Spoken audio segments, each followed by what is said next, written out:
Good morning, and welcome to ScreenJunkies Universe, where we are going to be talking about Westworld Season 2, the premiere. I have assembled the most wonderful, brilliant, insightful guests that I had available in the hallway.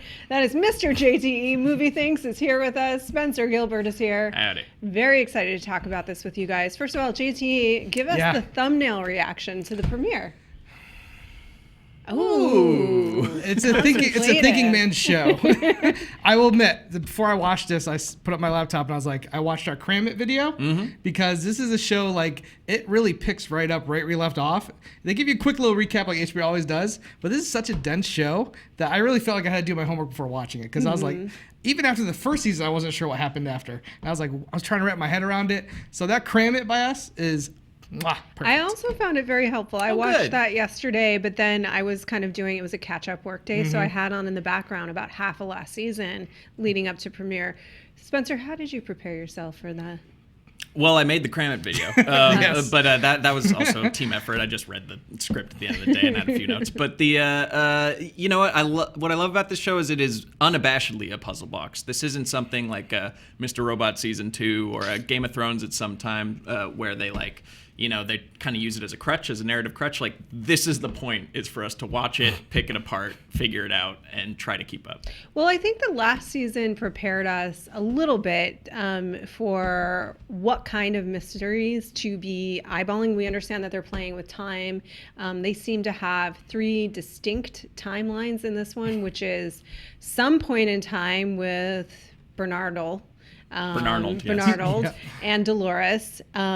Philosophizing. It opens up with the reverse of last season where he's talking about a dream versus her talking about a dream about the ocean, which comes full circle at the end, and that they left him behind. But what's better, broadly speaking, is that last season that was kind of cloaked, and it wasn't it was something that you had to kind of clue into, that these were different timelines 35 years apart. Yeah, it was a reveal. It was a reveal. This one is like finale reveal. All right, guys, you have timeline 1, timeline 2, and maybe timeline 3 going on. Yeah.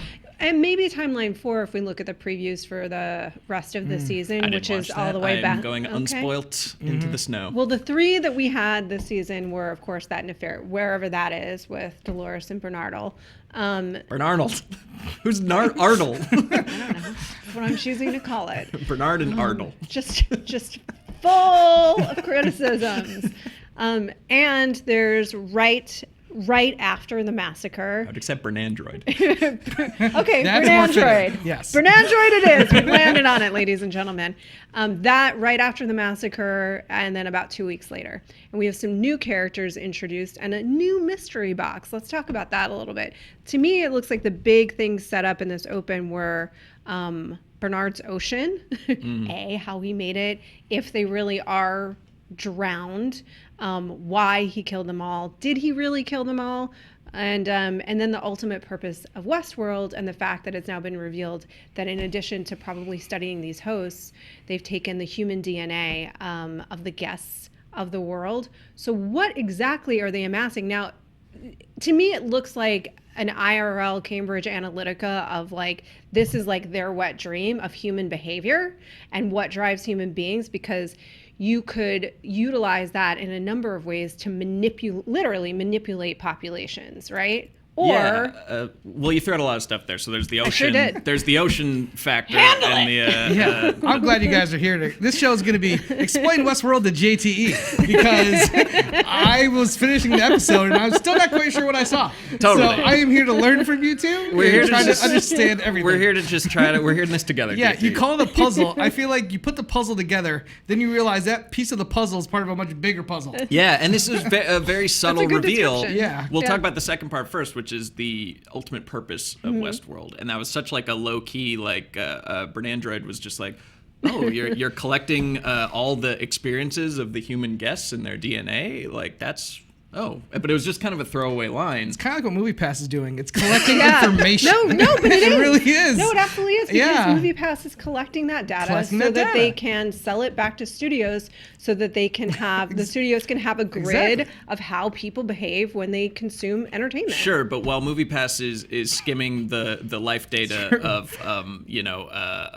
thrifty fanboys, Westworld is like the elite of this society, whatever it is. Like, these are people who can blow 30,000 space bucks a day on a theme park ticket. So these are political, corporate mucky mucks. Like, who better to manipulate? Who better to have a full psychographical imprint of, whether that's to just know more about them and manipulate them, or to literally kill them and replace them with robots, Roth. Yeah, that's another option. You're right. It could be sort of, that's a great option. Sort of like an invasion of the body snatcher situation. They already did it to Bernandroid. Like Stepford Wives style. Like, they're just going to replace them and control the world. Yeah, and what better to knock them off than when they're at the dangerous Western theme park and then replace them with a robot that comes back. That's absolutely true. Crazy. And they have their DNA and they have how they would behave. Yeah. And then they're suddenly controlling the world. Mystery solved. You're welcome. Westworld solved in one show. I mean, that's the thing, is like, we'll be so disappointed if that ends up being true. That's the interesting thing about a show like Westworld. Like, everybody had called Bill, the two Bills, last season. And so by the time, did it feel like a letdown by the time we got to it last season? I actually didn't see that coming. Oh, you didn't? Okay. No. Oh, yeah. Well, I didn't see it coming either, but I heard people mention it. Yeah. And I was like, wait, what? And then when it turned out to be true, I was like, okay, yeah, they were right.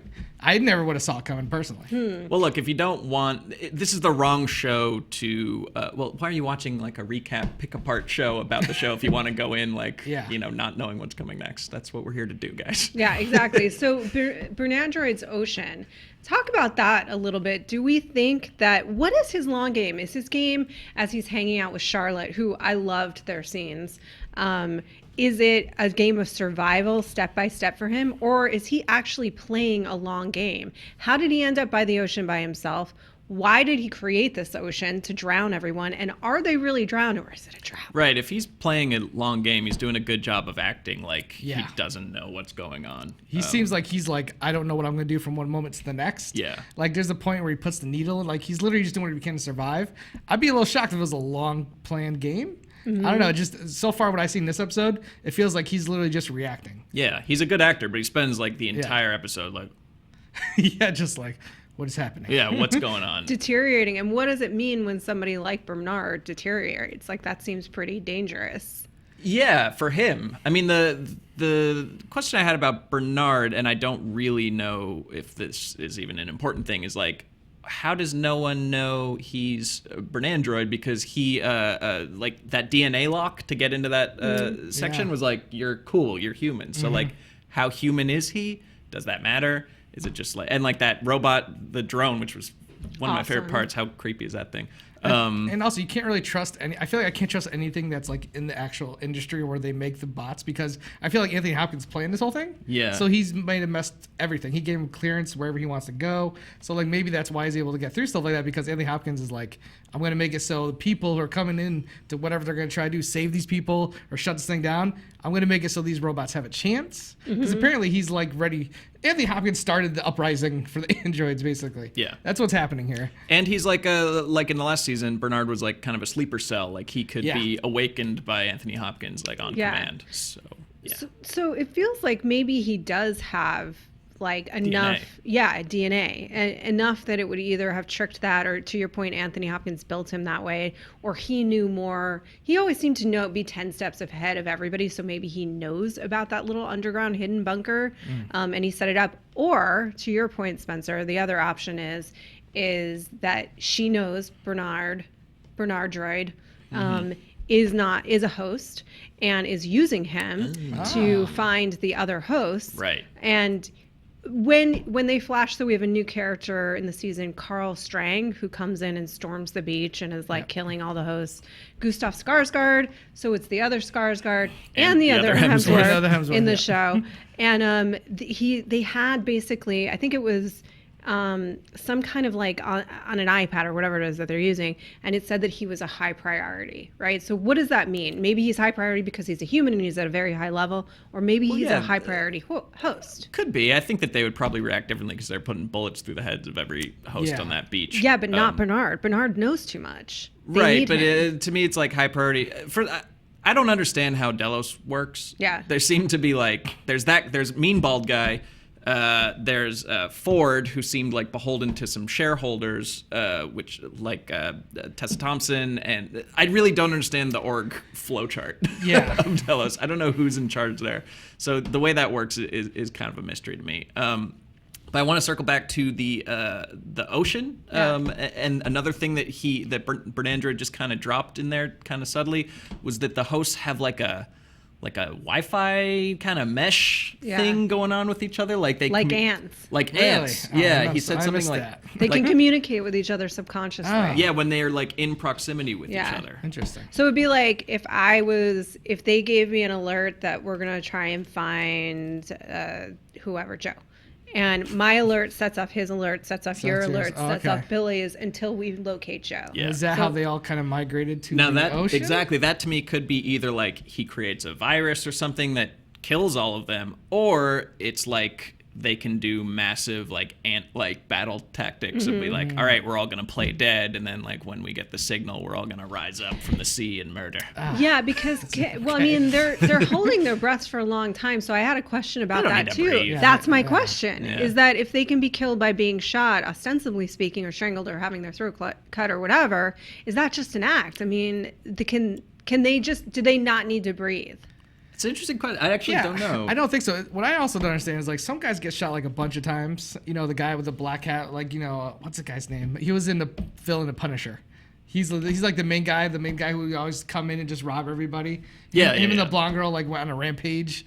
Oh, Armistice and Maeve's lover. Squeeze, Yeah, he got shot like 10 times. He's like having a drink by the pool. Yeah. And then when they're shooting the robots in the park, they just shoot them once and they just fall dead. So like they're still programmed to think if they get shot, it's got to be the programming, down. Yeah. Whereas he is like unleashed, so he's like the Terminator. He could take 100 shots and be okay. Because I think the only thing that they really need to live, or because they're still recording stuff in their brain, is like that, and we got to see it in graphic detail, is the the Milky Way. The hard drive. Yeah, because when that was leaking from Bernard, that's when he needed to refuel himself. It was like your brain fluid or something. Which was interesting because they didn't really touch on it in the first season, right? No. Not so, really. Like, I was like, I didn't know they could just like bleed out this goo and be like, oh no, I needed to survive, which I think adds a little more stakes, especially to Bernard. Yeah. Because like he's not just a robot that can't be killed. Like, oh, they actually need this stuff to live.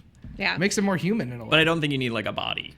It seems like you just need the brain, the brain thing, and then that can be rebooted, which brings us to obviously the central question of any AI series is like, what's the difference between the AI and a human being? Because, you know, one of the questions that people were asking was how self-aware, how really fully conscious is Maeve versus Dolores? Because on paper, it looks like Maeve broke her programming and came back because she was driven by a maternal instinct.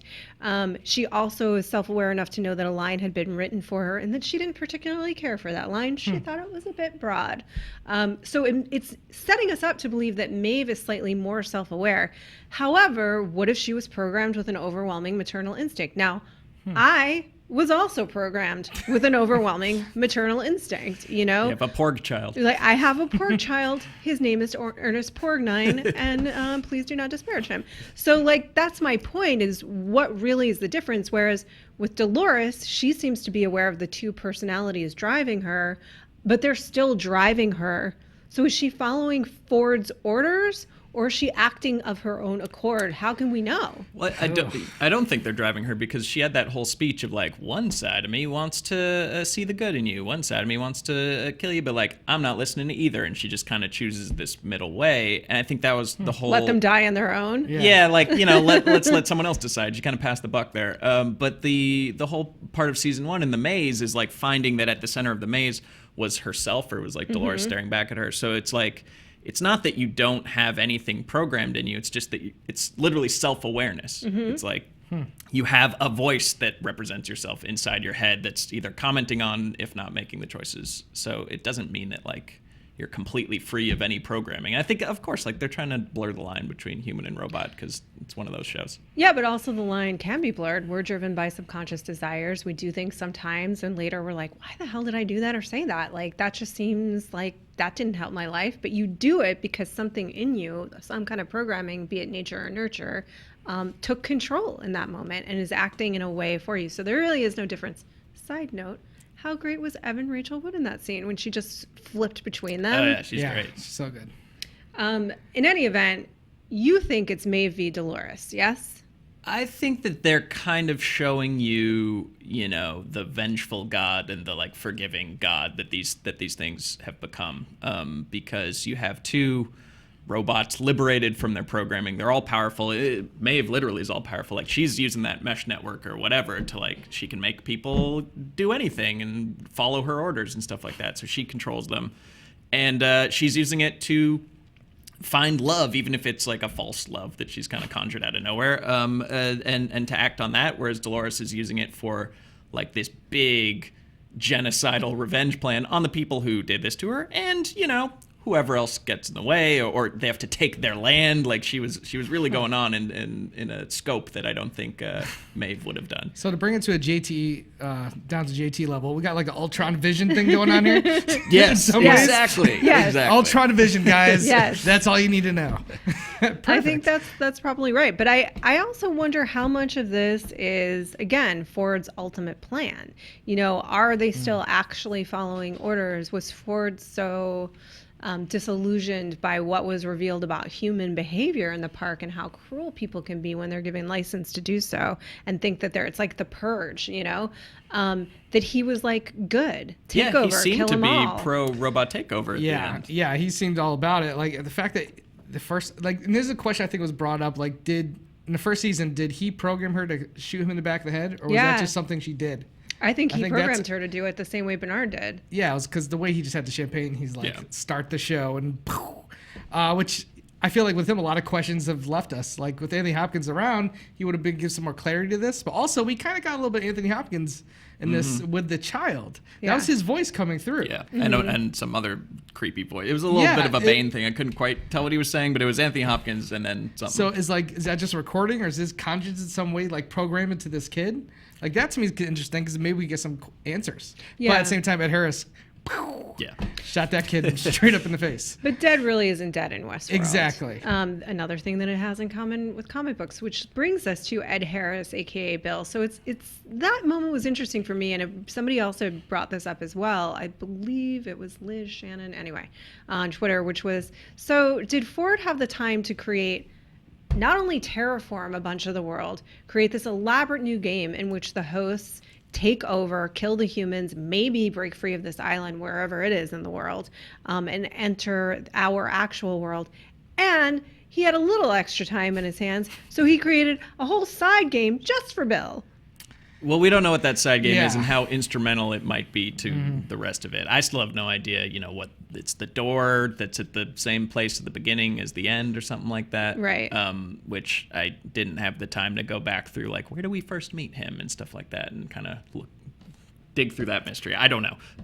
But yeah, he was always, no one ever knew what he was up to. The board was always like, what the hell are you doing, man? Like, where's the new stuff? And so, yeah, he had a lot of time on his hands. I guess that's true. I mean, and to your point, Bill is the reason Westworld was able to exist, because he was that primary investor. He, ostensibly speaking, would have a lot of power and authority. Maybe he already is a Bill droid. We don't know. Who knows? And then something else. How did he survive 200 hosts coming at him last season? He just ran he got and hid under a wagon body. wheel. I don't know. Yeah, he got shot. Yeah, he got shot. They had that classic Western scene, though, where he just takes the chest open. He has his hat. Yeah. But that was like one of my favorite moments, because it felt like something you would see in an old Western. Oh, and they started playing the original Westworld theme when he started doing it. So it's like, that's the game this season. Yeah. Whereas the first game was like, the theme park. He's messed up.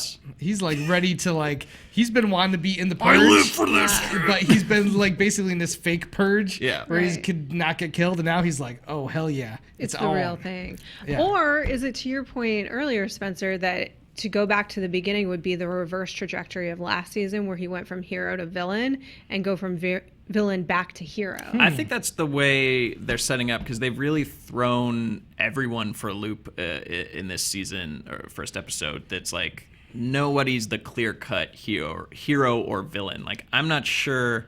Obviously, like, you're not on the tall, mean, Skarsgård, bald guy's side, but otherwise, like, who knows what Bernard's up to? Well, yeah, like Bernard, there's that one scene where the kid comes into the horses and he's like got the light, and all these scared guys are like, he's a robot, we're gonna kill this dude. Yeah. And Bernard like feels bad for him and like wants to save him at that one point. So to me, like he's a good guy, but at the same time, he's a bad guy because he's a robot. Yeah, we don't know what he's got sleeping in there. And then Dolores, it's like, okay, she's like making sense until she doesn't. Yeah.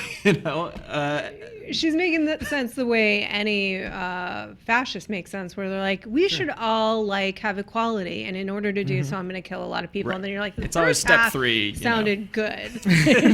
Like the second half, a little troubling. It's just classic libertarian, no drugs or no drug laws, no wars, no fire department. Like, what was the last one? Let's just circle back to that bit. I think it's interesting because there is this level of moral ambiguity. We talked about this before in terms of programming. Like, to me, Maeve does not seem like the forgiving God. She seems like the calculated one who is driven by a fierce love of her daughter, but also Dolores is seemingly driven by this love of Teddy. And Bill turned bitter because he was fooled by Dolores. He fell in love with her and then realized it was all fake. So underneath all of it is love. But Dolores was made that way by years and years and years of systematic abuse and rape and murder and violence. So to me, it's like, yeah, I'd be pissed too. Yeah, it's good characterization because you understand where she's coming from. But I think that they're also saying like she might be the antagonist this season. Possibly. In the sense that like she's probably building an army from like a killer robot army to take over the world. But I get where she's coming from. But she's the antagonist if you're looking at it from the perspective of the humans. Sure. She's the hero if you're looking at it from the perspective of the robots. Yeah. It's that kind of show? Are you team robots or you team human? I think it's right. Where do your allegiances lie, Roth? I'm with the robots currently. The humans behave. That won't save you in the flesh pits. I know that, but we don't know what I am. The humans behaved abysmally for like 35 years straight. They behaved horribly again and again. Given every opportunity not to behave horribly, they chose to behave horribly every single time. So it does raise the question though of like they is Delos and the elites of this world who could afford to go to the sadistic theme park. Yeah, they're the worst people. We don't know what the world is like outside of this, and it's exciting because we might be getting a peek at that. Like we saw like one like Chinese army guy. Like, so are we in China? Or are we in a world where China took over? Well, that could be in our. Isn't there supposed to, like the Westworld original? They said there was another park that was like. There's 6 other parks. Yeah, so like I'm guessing least. That's what we're seeing from those previews. Is like we're seeing the other parks. Yeah. I'm hoping. Yeah, I mean, like, when we saw the tiger. But we haven't seen anything outside of like what's going on in the real world. We've only been in this park since the get-go. So I think to your point, the Bengal tiger and everybody would had associated that, I think, with like the samurai world tease, but Bengal tigers, I think, are largely from India. Yeah. So who knows? Kind of jungle world. Yeah, who knows what it is, but there's certainly, we know that there are other worlds. We know that they're on an island. There's lots of speculation about the time. Or planet, Roth. Oh, this is a world where terraforming exists. Yeah, that's where they're remaking the landscape in these like with these huge machines, and it seems kind of easy. Like, could they be on the moon? I was gonna say they do have. Would a it lot matter? Of real estate. But like they could be. Yeah, they have so much real estate. It's like for an island, that really looks like Zion National Park or something like that. Like this could be a whole other world, a West world, if you will. Yeah, I like that idea because I did have a question about the terraforming. I'm like, this is very advanced technology. Yeah. There were some people that thought that it started like the very earliest when Bill was very, very young. That was 2017, so this would be 35 years later. I don't know if that's true. Yeah. That's just speculation about the timeline. But yeah, certainly it could be a different planet. The world thing would explain like why it's so hard for them to like get an extraction team there, and like why it seems so difficult. Why they couldn't just like, well, it's an island, like take a boat with like 1 million soldiers and go over there. Like why it seems kind of like a paltry response to what's happened. So we saw them and remind us in the comments, we saw them journey there. They were definitely on a train at some point, but they could have been on a train and a huge island going from one part of the park to land in the Westworld portion. That's really interesting. But the terraforming stuff, I was like, an ocean, you say? Yeah. Oh, it was also weird You when they're built like, the sea. and I don't know if this was like a clue or if this was just like people who haven't ridden a horse before, but it was Dolores was like, we've ridden for 10 miles. Teddy, we've ridden for 10 miles. That's like Not I don't that know, far. 3 minutes on a horse. Yeah, Like, exactly. That's really I don't know if that's a clue in the distances or they're intentionally getting that wrong or something. Yeah, I thought that was interesting too, because I was sitting there going, that's not that far, you miles know? on a horse is like Yeah.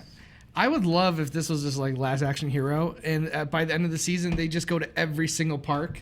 Yeah. Like, I don't think the budget is there for HBO, but like, imagine if we just kind of lost the Western vibe for like half the season. Like you said, they went to like China, or maybe it's like in the jungle. It would change the show. I think it would change, especially just the atmosphere and the feel.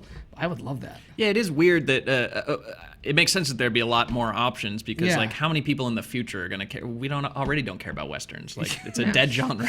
Yeah. Yeah. How many people's fantasy is to play cowboy anymore? That's an interesting question too, because when Westworld was first created, that was maybe a little bit more of a fantasy. The movie in the 70s? Yeah. Yeah. And the book. Or no, the movie. Yeah, he just wrote the movie.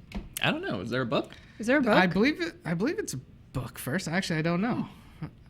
I would like to think check. it's a book first. Fact check. All right.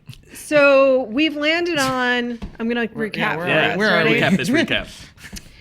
The island is in space. Yes, we're on a moon. Yes. We're definitely on some kind of moon somewhere. The time period Mm-hmm. is maybe somewhere in like 2050-ish. Okay. That we really don't know. Go Three, three. Who knows? Who knows? It's well into the future where we have very advanced technology.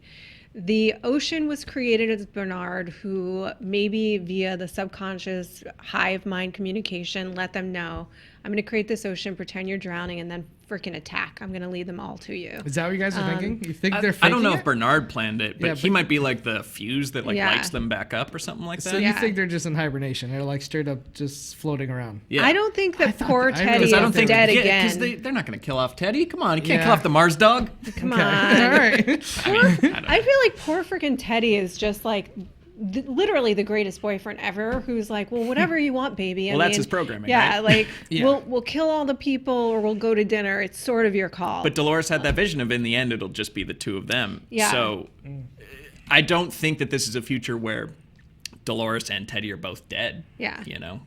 So I think that he's probably still alive.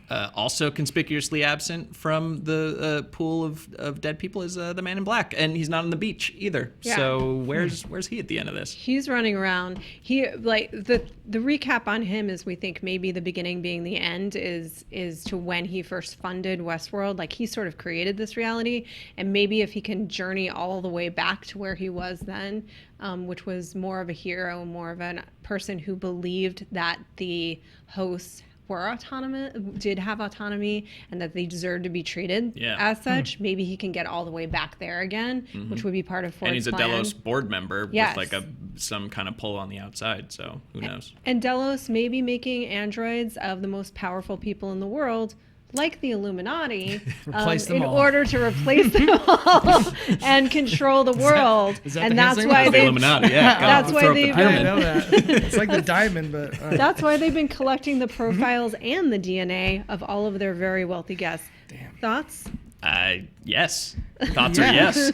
It makes it a much more global, like evil plan than just a bunch of people going crazy. It's interesting. I never thought of that. But yeah, that's crazy. They're up to something. It's not a theme park business. Just like Disney, they're up to something else. Yeah, interesting. And we're going to see our world. Well, they kept saying that the theme park doesn't matter. Yeah. They repeated that over and over Means and to over an end, again. yeah. Means to an end. Do you think they have a kids park? There's like Care Well, Bears. sadly, like- Westworld was that. I hope there What? weren't too Westworld many was a kid children park? at the gala, but Oh, yeah, man. you bring your kids, and it's like it gets more extreme the further out of town you Oh, get. okay. So bring the kids. All right. Stick them in the saloon; they'll be fine. And the Okay. whole season is an exercise in moral ambiguity. Yeah, we should not kill children, though. Like, let's not. Yeah. Oh, your girl Dolores. I mean, I don't think she would care. I think she would care. Okay. Well, or she'd say, doesn't look like anything Yeah. to me. Yeah. Did you like that line? Yeah. Yeah, me too. That was the best FU. Some people didn't like it, but I was like, that's a great Callback. sick it. Yeah. Sick it. Suck it. Yeah, suck Stink it. All of the Stick above. So we think we're going to get into our world, the real world, and see a little bit of that by the end of the season, or no? I think they'll keep dropping hints. I think that this is probably a 4 or 5 season show, so we'll start to. Has he said like how many seasons he has in mind? No, but it's so expensive, and like if it's not Game of Thrones big, then it's probably going to be like 4 seasons. 4 seasons in a movie. Okay. I just want to see him go to other worlds. Like I think the flashbacks we've seen, or flash forwards from the previews, like that's another park. I really just want to get to the point where the parks are intersecting each other. Like when you saw the tiger. It's I exciting. was like, what else is going to happen? Are we going to see cowboys versus samurais, like Jimbo style? Hell This is yeah. going to be amazing. I can't wait. One can only hope. Yes, I really hope. Final thoughts? This is the second season, of course, like the show, didn't give us too many answers, but it raised a lot of questions. Yeah. And look, that's what this show is. So if you're on board with figuring them out, stick around. Let's watch it. Yeah, it's a puzzle. I watch it halfway, like I'm just like, well, I'm not sure what's happening, but I'm getting most of it, and I feel like if I'm getting most of it, that's rewarding enough for me. I am curious to see where it's gonna go because I feel like with this show, I have no idea what's gonna happen next. Like some shows, you're like, he's gonna be the good guy or the bad guy by the end. I really like the ambiguity of the show. It's just like, what side is this gonna happen? Like Ed Harris is a horrible person. He's horrible. At the same time, I'm not quite sure. Like, You want to make it out of that shootout. Yeah. So for me, like, I love that gray area. I love seeing people I hate to like, basically. I really, really liked the premiere. I think that it's exactly that. It's a puzzle box for all of us to unpack together. So we hope you guys have enjoyed our unpacking today. You let us know your thoughts about the series and your theories, and let us know about our theories. Are we on the moon? In the comments below. Thank you for joining us. We want to just do a shout out real quick again to our upcoming Women in Film event coming up on May 3rd. Very exciting. Remember, we're going to have Doug Loves Movies. That's going to be an awesome fight. That's just one of our awesome Look events at that lineup. Oh, wow. that we will have with Doug Benson, Clark Wolf, Sam Levine, and Mr. Mark Bernardin all going at it, and a fun night of revelry and joy. Badass. Well, it's afternoon. It's like 3 to 6, but either way, that's nighttime East for me. Coast time, yeah. Exactly. We'll see you guys tomorrow.